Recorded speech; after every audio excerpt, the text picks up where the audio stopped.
Bienvenidos, hermanos. Dios les bendiga a todos en esta mañana. Vamos a continuar con nuestro estudio de la escuela dominical. Estamos estudiando la epístola del apóstol Pablo a los Corintios.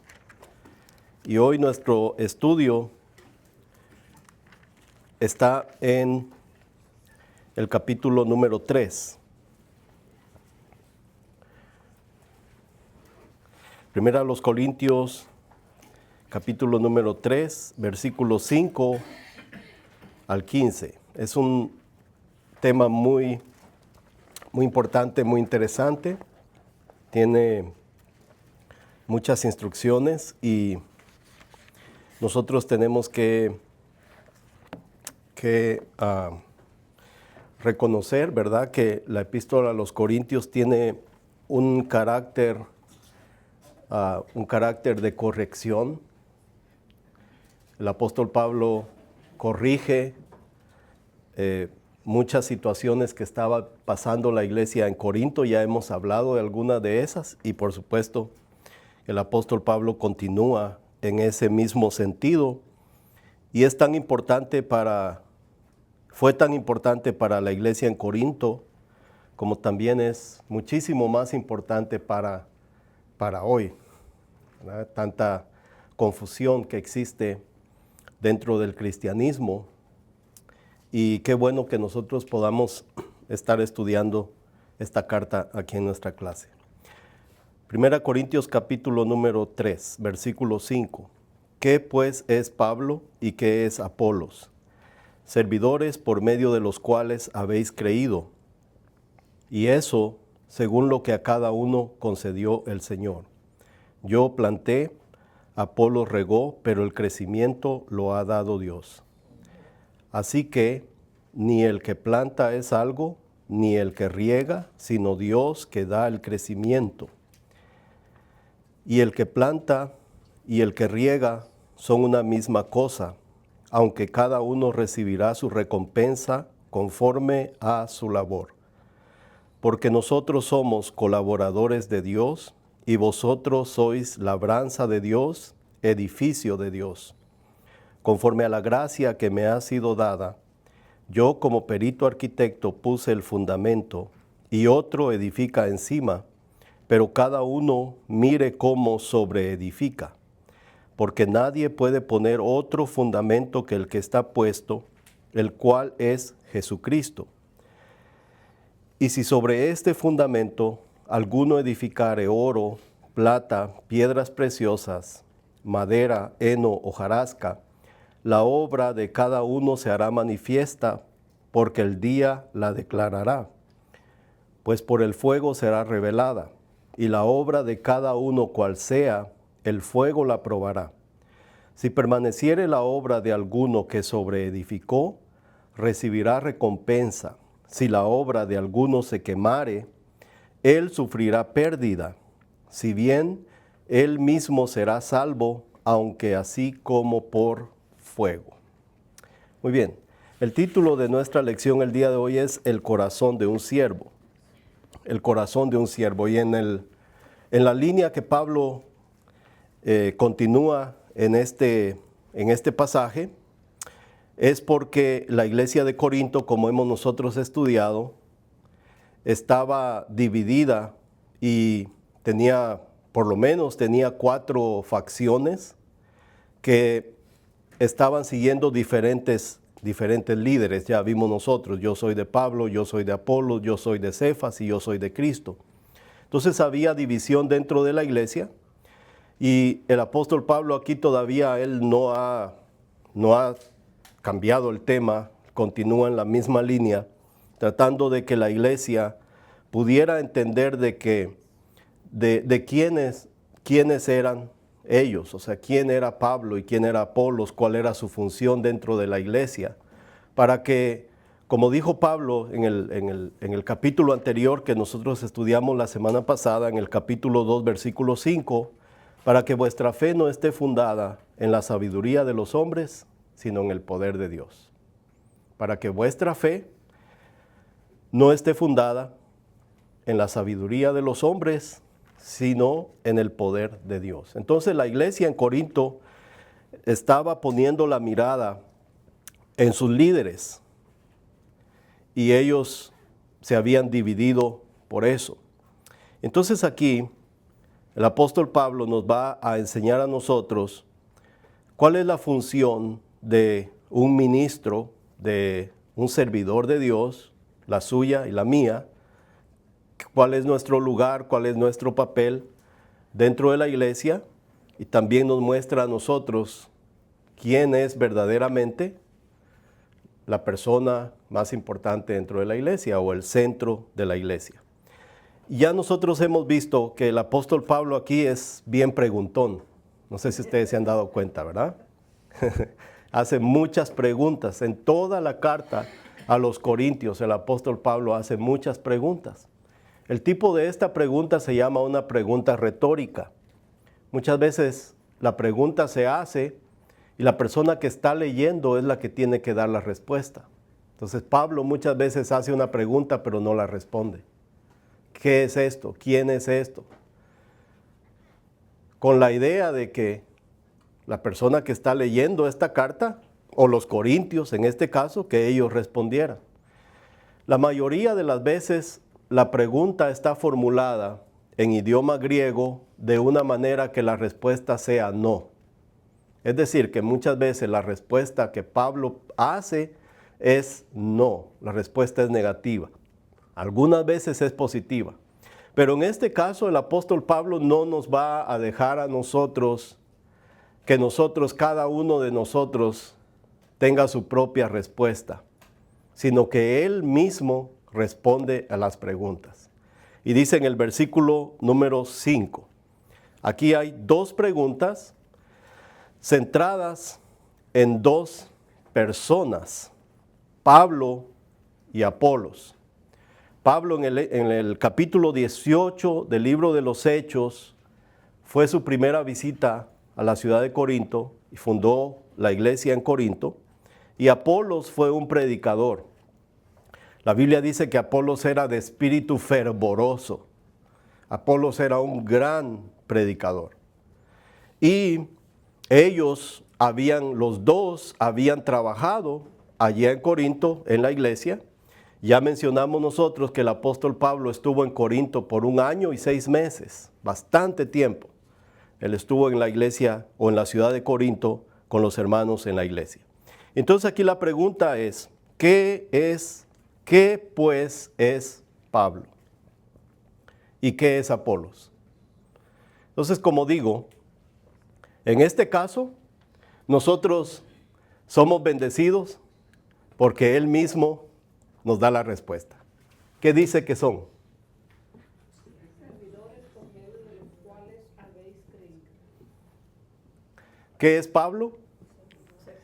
¿Y qué es Apolos? Y ahí está la respuesta. Simple y sencillamente. Servidores. La palabra esclavo es siervo. En Romanos capítulo número 1, el apóstol Pablo dice, Pablo, siervo de Jesucristo. ¿Verdad? Siervo es la palabra doulos, es esclavo. La palabra servidores es la palabra diáconos en griego, diáconos. Entonces, un siervo es un esclavo. Un servidor es un diácono, ¿verdad? Es la misma palabra que se utiliza hoy en las iglesias para nombrar a los diáconos, aunque Pablo no está hablando aquí de la función de un diácono, pero esa es la palabra. Y es muy bonita la palabra siervo, porque eso significa, originalmente en el idioma original es un esclavo. Entonces Pablo se consideraba a sí mismo como un esclavo de Cristo. Y aquí está utilizando la palabra servidores. Servidor del griego diáconos es un sirviente, es un ministro, es un ayudante, es alguien que presta un servicio en beneficio de otros.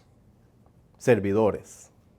Alguien que presta un servicio en beneficio de otros. Eso es lo que significa la palabra servidor. La idea principal, esto es muy importante, la idea principal no es la de alguien con autoridad o prestigio, sino la de una persona que cumple una tarea asignada para el beneficio de otros. En otras palabras, Pablo lo que está diciendo que él era y lo que Apolos era en la iglesia son instrumentos que Dios utilizó. Instrumentos que Dios utilizó. Y es la palabra correcta para poder designar a cualquier persona que sirve a Dios. Un predicador, un pastor, un evangelista, un maestro, que son los títulos que nosotros utilizamos para las personas que sirven a Dios, deben de ser reconocidos como instrumentos, como servidores, que Dios utiliza para que en este caso, como dice Pablo, servidores por medio de los cuales habéis creído. Entonces, Pablo y Apolos eran servidores, pero también era el medio o el instrumento que Dios utilizó.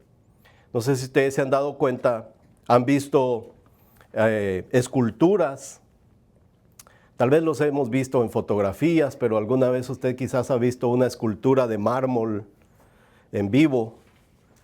El pastor Matt la vez pasada nos pasó unas imágenes, ¿no?, de unas esculturas gigantescas construidas de una sola piedra de mármol. Entonces, el escultor se vale de diferentes medios para poder realizar su trabajo. Y uno de los medios que utiliza el escultor es el martillo y el cincel. Un martillo y un cincel son los instrumentos. Son los medios que utiliza el escultor para hacer su obra. Y en este caso, si hablamos de la iglesia, Jesucristo es el dueño de la iglesia, Él es su iglesia, los hombres que Él pone, o que Él escoge para su servicio, no son otra cosa mayor que solamente un martillo y un cincel que Él está utilizando para hacer su obra. Pero ya si el martillo y el cincel empiezan a pensar de sí mismos otra cosa que no es esa, que es solamente un instrumento, entonces es cuando vienen todas las confusiones que existen, que han existido, que existen y que van a existir. Pablo está aquí tratando de evitar lo que es muy común en las iglesias y es la jerarquía ministerial. La jerarquía. Hay organizaciones que tienen una jerarquía donde el líder, es decir, la persona más importante dentro de la iglesia, llega a ocupar un lugar tan elevado, tan grande, que muchas veces ya el enfoque o el centro dentro de esa organización ya ni siquiera es Cristo mismo, sino es la persona. Es el que se le llama el líder o la cabeza. Él es el que toma todas las decisiones. Y nosotros vemos organizaciones, por ejemplo, milenarias, bueno, sí se puede decir milenarias, ¿verdad? Una de las más comunes, ¿verdad?, es la que tiene su sede en el Vaticano, donde existe una jerarquía, siempre ha existido una jerarquía interminable. Uno sabe por dónde empieza, ¿verdad? El que se llama la cabeza de la iglesia, y después de él hay una jerarquía, yo no sé dónde acaba. Es una jerarquía increíble, ¿verdad? Y entonces todo eso es un gran sistema creado para sustituir, se puede decir, hasta llega a ser como un sustituto de la persona principal que es Cristo. Entonces el apóstol Pablo siempre se vio a sí mismo, y es una forma sana que nosotros debemos de tener acerca de nosotros mismos, de ¿qué somos nosotros? ¿Qué soy yo? Si yo me hago esta pregunta, Pablo se hizo esta pregunta, se la hizo a los corintios, ¿qué es Pablo? ¿Qué es Apolos? ¿Qué es usted? ¿Qué soy yo? ¿Somos qué? Servidores. Cualquier otra cosa aparte de eso es vanidad. Cualquier otra cosa aparte de eso es vanagloria. Verme yo a mí mismo como alguien que me exalte, que por la posición, que por el título, que por lo que yo hago, yo vaya ocupando, ¿verdad?, un lugar que no me corresponde, es vanagloria. Hay un salmo que dice, no a nosotros, sino a tu nombre sea la gloria. No a nosotros, oh Jehová, sino a tu nombre sea la gloria. Entonces nosotros siempre debemos tener, hermano, un lugar donde nosotros podamos servir al Señor, pero que nosotros siempre tengamos la idea correcta de lo que nosotros estamos haciendo. Entonces Pablo no dice qué es Pablo, qué es Apolos. Él no dice somos los líderes, somos las autoridades, somos los fundadores, nosotros somos aquí, el que manda soy yo. Él se pone a sí mismo como lo que es, un servidor. Hay un ejemplo diferente que se encuentra en la tercera epístola de Juan, que nos da a nosotros el contraste, un contraste entre lo que es una persona que tiene un corazón de servidor, de siervo, y otra persona que está buscando posición dentro de la organización, en este caso la iglesia. Tercera de Juan, capítulo número 9, versículo número 9. No es capítulo, ¿verdad? Tercera de Juan solo tiene un capítulo. Quiero ver si están despiertos. Tercera de Juan, versículo 9. Yo, dice el apóstol Juan, yo he escrito a la iglesia, pero, y aquí aparece un nombre, Diótrefes. Diótrefes, al cual le gusta, hermosas palabras, ¿verdad? Le gusta el primer lugar entre ellos, no nos recibe. Por esta causa, si yo fuere, recordaré las obras que hace parloteando con palabras malignas contra nosotros, y no contento con estas cosas, no recibe a los hermanos, y a los que quiere recibirlos se los prohíbe y los expulsa de la iglesia. Es un contraste entre una persona que tiene un corazón de servidor, de ser un servidor, y una persona como Diótrefes, que lo que él quería era ser el más importante en la iglesia, ser el centro de atención. Aquí en este lugar, decía Diótrefes, aquí el más importante soy yo. Y tengo tanta autoridad que a los que yo quiero, los echo de la iglesia. ¿Verdad? Entonces es el contraste que quiero que nosotros veamos, para que, por ejemplo, para que nosotros, la palabra que deberíamos de usar es para que nosotros nos ubiquemos. Para ubicarnos y para que nosotros podamos saber que dentro de la iglesia, o en la iglesia, o en el ministerio, somos servidores del Señor, por medio de los cuales habéis creído, versículo número 5, y eso según lo que a cada uno concedió el Señor. El Señor es el que concedió que Pablo hiciera una obra en la iglesia, que Apolos hiciera otra cosa dentro de la iglesia, porque aquí nosotros vemos diversidad, una diversidad de personas y una diversidad de obras. No todas las personas hacen lo mismo. Como más adelante el apóstol Pablo va a utilizar el cuerpo humano para explicar los dones dentro de la iglesia. No todos son ojos, no todos son manos, no todos son nariz, no todos son boca, no todos, ¿verdad? Hay diferentes miembros y cada miembro recibe en particular lo que el Señor le quiere dar. Lo que el Señor le quiere dar. Versículo número 6. ¿Qué era lo que ellos habían hecho? Versículo 6. Yo planté, Apolos regó, pero el crecimiento lo ha dado el Señor. Vean que la función de los dos es importante.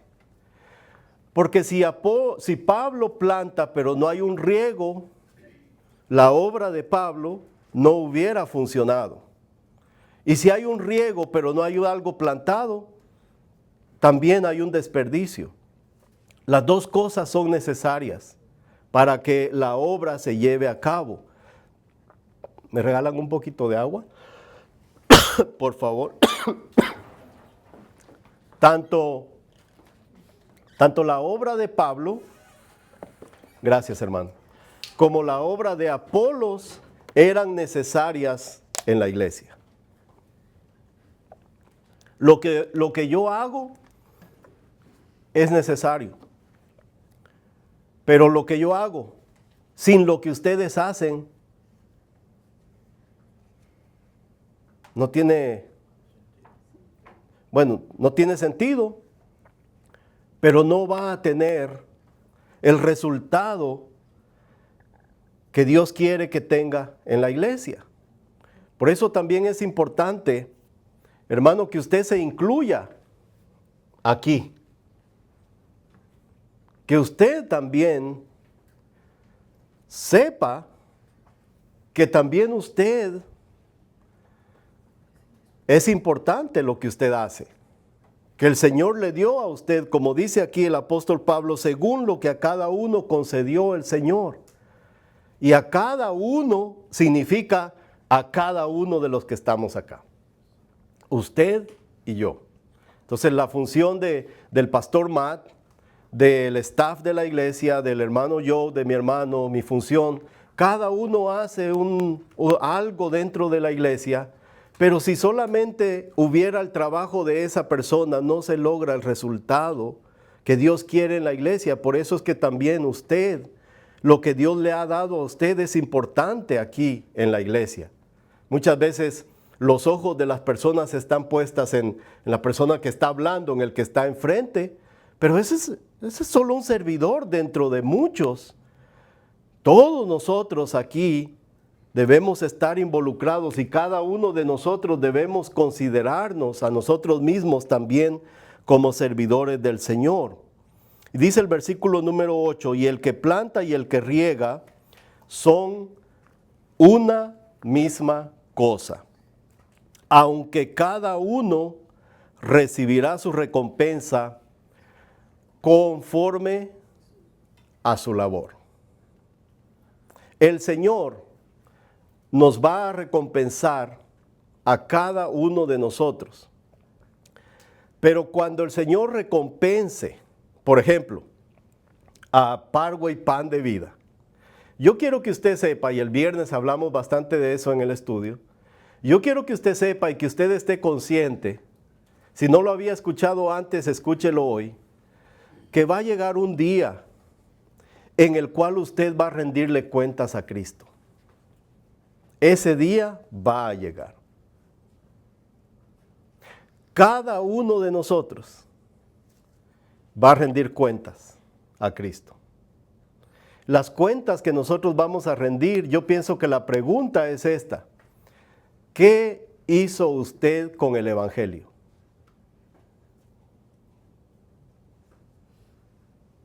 ¿Qué hizo usted? ¿Cuál fue su labor? No se confunda.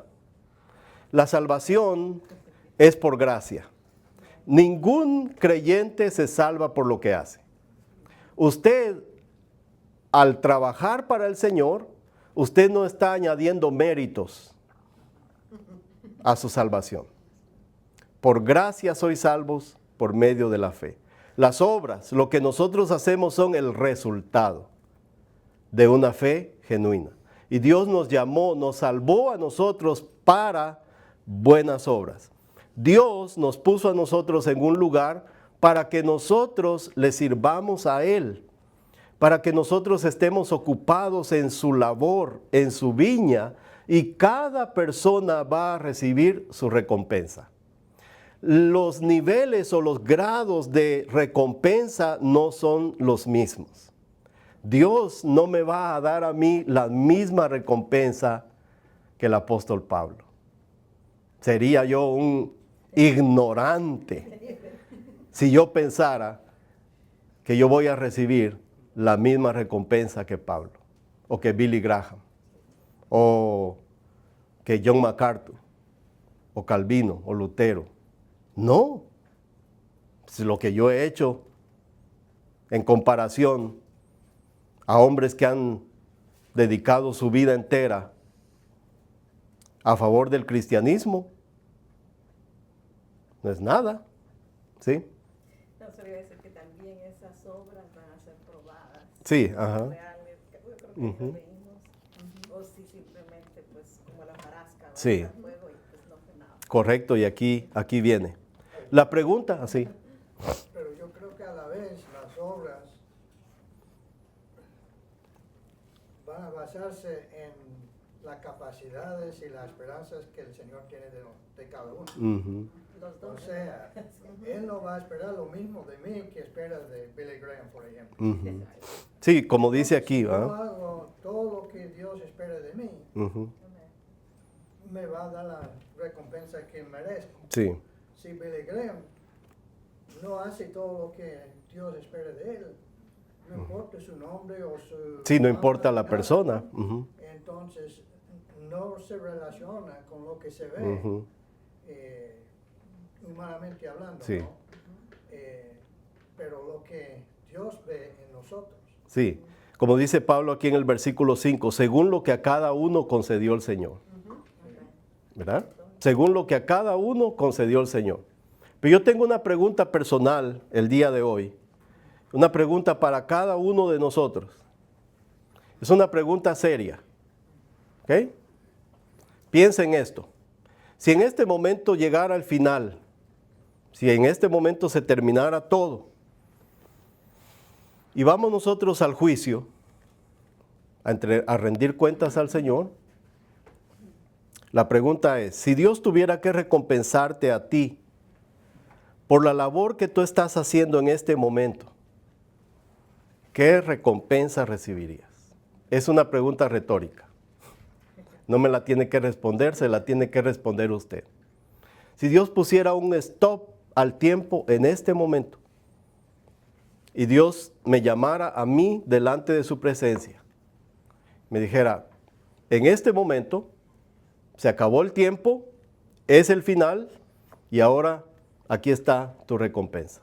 Usted, Y lo más curioso, Gerson, de eso es de que, bueno, no sé tú o alguien, pero yo no tengo ni idea de qué va a ser la recompensa. No, pues no, Ni me por lo supuesto. imagino. No, en serio. y es bueno no saberlo, ¿verdad? Porque si yo sé que me va a dar 10,000 libras de oro, ¿verdad? Entonces, ¿Qué va a es ser? bueno no saberlo. Sí, a mí no me... Pero la pregunta está aquí. Si Dios tuviera que recompensarle a usted ahorita, en este momento, por la labor o por el trabajo que usted está haciendo en su reino, vamos a quitar de esta pregunta nuestros deberes como cristianos. ¿Ok? Vamos a eliminar los deberes. Yo como cristiano tengo un deber y es venir a la iglesia. Eso es un deber, no es un servicio. Leer la Biblia es un deber cristiano. Orar es un deber cristiano. ¿Usted no va a recibir una recompensa por estar sentado escuchando la clase de escuela dominical? Eso es un deber. Elimine todas esas cosas que son deberes. La labor, cuando usted se está remangando las manos de la camisa y usted dice, bueno, no estoy en la iglesia, no estoy asistiendo, porque eso es parte de los deberes que yo como cristiano, que soy una persona agradecida, yo sé que mi deber como cristiano es asistir a la iglesia los domingos. Imagínense que nosotros, hasta nuestros deberes son esporádicos. Hasta con nuestros deberes, cuando podemos, leemos la Biblia. Cuando nos queda tiempo, oramos. ¿Verdad? Hasta el congregarnos en la iglesia es esporádico muchas veces.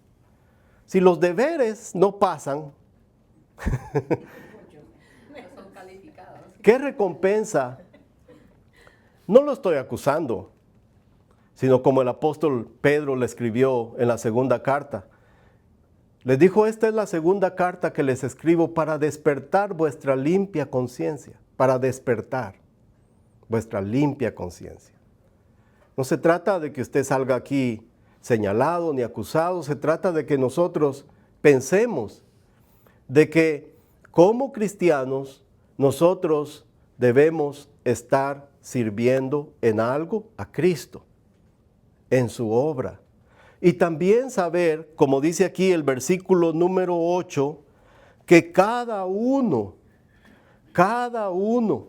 si nosotros hacemos una lista aquí de los miembros de Parkway, hermano, va a ser un momento glorioso, maravilloso en el futuro, en el que usted va a estar Cristo sentado en el trono y la hermana delante del Señor, viendo su rostro. Va a ser un momento maravilloso. Es lo que todos nosotros esperamos. Y el Señor va a sacar un libro y va a decir, desde tu conversión hasta este momento, tu página está en blanco. No hiciste nada. Te envié a predicar el Evangelio, te puse personas delante de ti, familiares, amigos, vecinos. Estabas tan ocupado haciendo dólares que te olvidaste de que había algo que tenías que hacer. Vamos a leer más adelante de que esa persona edificó sobre el fundamento, pero su obra va a ser quemada. Va a sacar un match, ahí está, va a desaparecer. En la última palabra que dice Pablo, por si no llego allí, dice, si bien él mismo será salvo. No es para, ese momento no es para determinar si usted entra al cielo o no. No. Usted fue salvo en el momento en el que creyó aquí, en la tierra.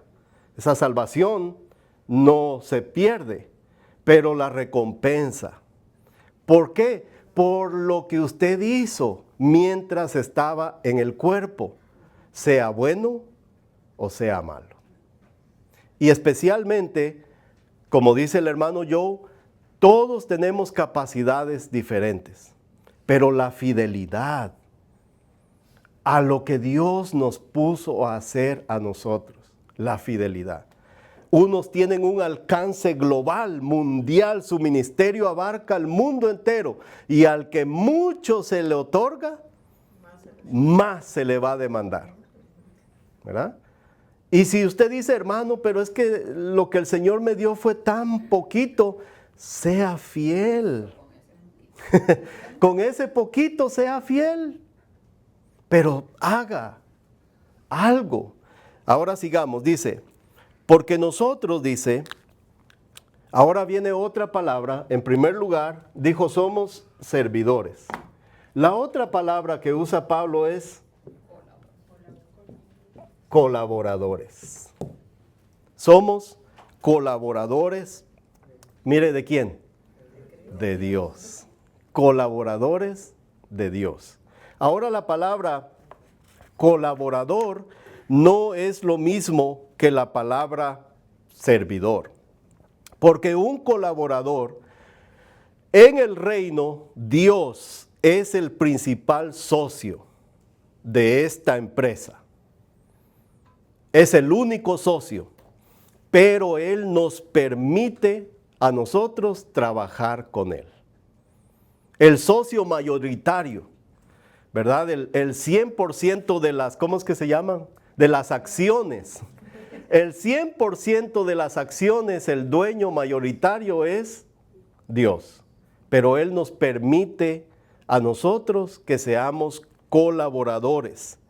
Entonces nosotros no solamente somos servidores, sino que también tenemos el privilegio de colaborar con Él en la obra. Somos los instrumentos de Dios para que su reino crezca, para que otras personas puedan escuchar el Evangelio. Versículo 9, porque nosotros somos colaboradores de Dios y vosotros sois la labranza, el campo, el sembradillo. Vosotros sois labranza de Dios, y aquí utiliza el apóstol Pablo una palabra muy importante, edificio de Dios. Entonces la iglesia es una labranza, la iglesia es un edificio. Versículo 10, conforme a la gracia de Dios que me ha sido dada, yo como perito arquitecto puse el fundamento y otro edifica encima, pero cada uno mire cómo sobreedifica.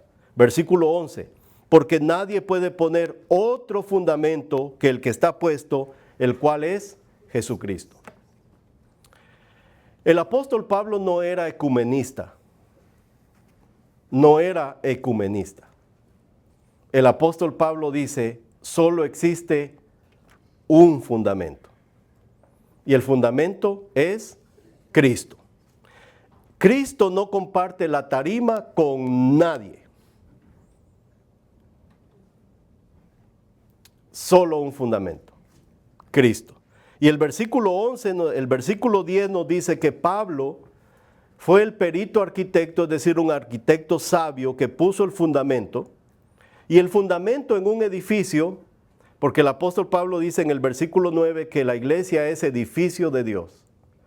El fundamento de un edificio se pone una sola vez. Y el fundamento del edificio de la iglesia se puso hace más de 2000 años. Esa es la labor de un apóstol. Efesios capítulo 2, versículo 20. Efesios capítulo número 2, versículo 20. Efesios 2:20. Edificados sobre el fundamento de los apóstoles y profetas, la iglesia del Señor Jesús, edificados sobre el fundamento de los apóstoles y profetas, siendo la principal piedra del ángulo Jesucristo mismo, en quien todo el edificio bien coordinado va creciendo para ser un templo santo en el Señor, en quien vosotros también sois juntamente edificados para morada de Dios en el Espíritu. La tarea de los apóstoles era fundacional. Escuchen esa palabra, fundacional. Ellos pusieron el fundamento de la iglesia. Y un edificio sobre el cual mi casa, su casa, esta iglesia, cuando se va a construir el fundamento, la fundación se pone una sola vez. Usted va al centro, al downtown, hay edificios de 30, 40 pisos, solamente tiene una fundación. Nadie le pone una fundación cuando va en el 30 piso o en el 40 piso. La fundación de la iglesia fue puesta hace 2000 años, es la doctrina cristiana, el Nuevo Testamento, las enseñanzas de los apóstoles y los profetas del Antiguo Testamento. Por eso es que bíblicamente, teológicamente, doctrinalmente, el día de hoy no se necesita un ministerio apostólico. Ninguna persona el día de hoy es un apóstol, porque la función de un apóstol es poner el fundamento. Ya pasaron 2000 años, este edificio ya va por el piso 500. ¿A quién se le va a ocurrir que ya el edificio casi llegando al cielo se le va a echar el fundamento otra vez? Bíblicamente, teológicamente, doctrinalmente, la función de los apóstoles cesó. Nadie puede poner otro fundamento, que es la enseñanza doctrinal de la palabra de Dios. Por eso hoy no existen apóstoles, porque la función de un apóstol es echar los cimientos, poner el fundamento. Y el fundamento lo puso el apóstol Pablo y los otros apóstoles y los profetas. Y ahora, ¿cuál es la labor de los ministros? El apóstol Pablo no esperaba que su sucesor echara un fundamento nuevo, sino que siguiera edificando sobre lo que ya estaba puesto. Esa es la función el día de hoy de los ministros. No es echar otra vez el fundamento de la iglesia. Doctrinalmente si usted quiere decirle a una persona la enseñanza de la palabra de Dios acerca de si el apostolado moderno es legítimo o no, aquí está su palabra, su doctrina, su enseñanza. La función de un apóstol es fundacional, poner el fundamento de la iglesia. Y ninguna persona al día de hoy está haciendo eso, porque el fundamento ya fue puesto hace 2000 años. Nadie puede ser un apóstol el día de hoy. No importa el nombre y el apellido. No es legítimo. Está usurpando un lugar que no le corresponde. ¿Dónde dice eso? Aquí lo dice. Primera de Corintios capítulo 3, versículo 10 y 11. Porque nadie puede poner otro fundamento que el que está puesto, el cual es Jesucristo. Más claro no se puede hablar. Más claro no se puede. Y si sobre este fundamento, es decir, sobre la enseñanza de la palabra de Dios y sobre este fundamento, alguno edificare, y aquí se mencionan 6 materiales de construcción que se pueden usar. Alguno edificare oro, plata, piedras preciosas, y luego vienen 3 que se queman. Los primeros 3 no se queman. Los primeros 3 se sostienen, sobreviven a un incendio. Los segundos se utilizan para construir una choza. Entonces nosotros podemos sobreedificar un palacio de oro, de plata, de piedras preciosas, o podemos construir una chocita que con el primer chispazo se quema. Madera, heno, hojarasca. ¿Y de qué está hablando el apóstol Pablo acá? De la enseñanza. De la enseñanza. De la diligencia. De la diligencia que un maestro, que un pastor pone en su ministerio. Si el hombre que Dios ha puesto en el ministerio es perezoso, es negligente, si él no estudia, si sus palabras son vacías, si sus palabras no generan, si su palabra no edifica, no deja una marca en la vida de las personas, está construyendo con madera, heno o hojarasca. Pero la persona que es diligente, la persona que es dedicada, la persona que cumple con su función diligentemente, que estudia, que se prepara, que busca, que trata de ser una bendición para la iglesia, esa persona está construyendo o edificando con oro, plata o piedras preciosas. Se trata de la enseñanza y se trata de la diligencia que yo estoy poniendo en mi ministerio. Si soy un dejado, si soy un haragán, si solo me la paso durmiendo, si a última hora vengo aquí al púlpito, y como hacen muchos, ¿verdad? El Señor me acaba de cambiar el mensaje. Haragán, mentiroso, negligente. Estás demostrando que durante la semana te la pasaste durmiendo, perezoso, negligente, no estudiaste, no leíste y a última hora vienes aquí a decir que Dios te cambió el mensaje. En este preciso momento, Dios te está cambiando el mensaje.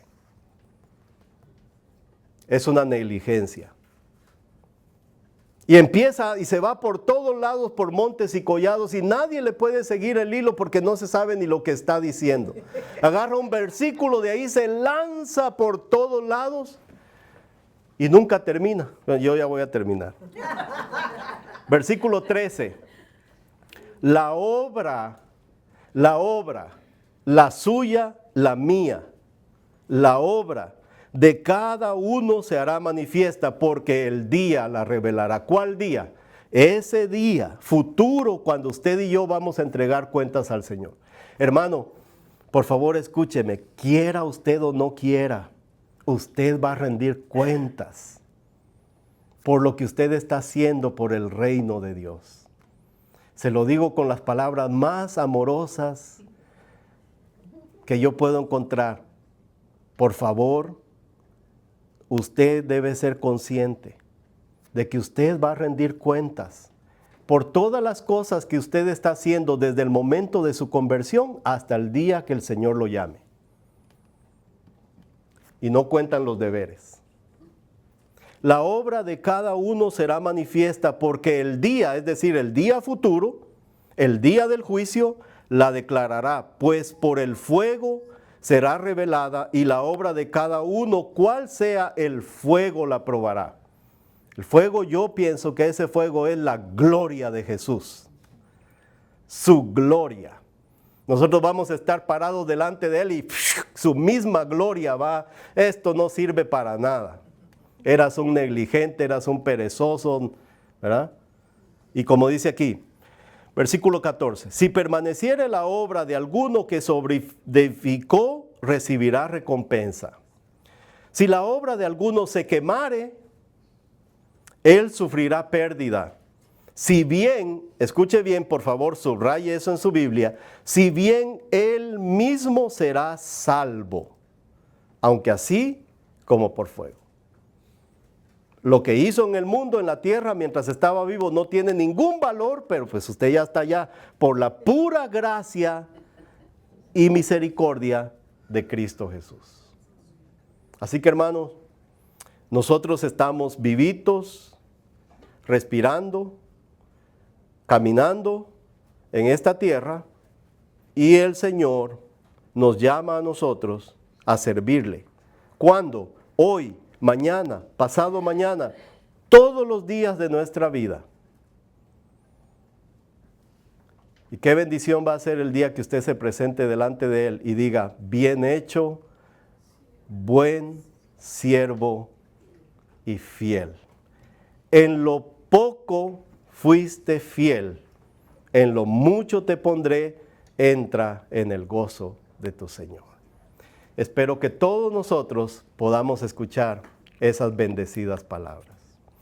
Padre Celestial, te damos gracias, Señor, por este día. Gracias por tu palabra. Y Señor, yo quiero pedirte que tú perdones mi pereza, mi negligencia, mi falta de interés, mi falta de voluntad. Yo sé, Señor, nadie me tiene que recordar que el único propósito por el cual yo estoy aquí respirando tu aire y viviendo en tu tierra, en tu mundo, es para servirte a ti, Señor. Pero la mayoría del tiempo solo pienso en mí mismo, Señor. Perdóname, Señor, y dame las fuerzas para que el resto de mi vida yo pueda servirte a ti, Jesús. Porque te lo pido, Señor, en el nombre de Cristo. Amén.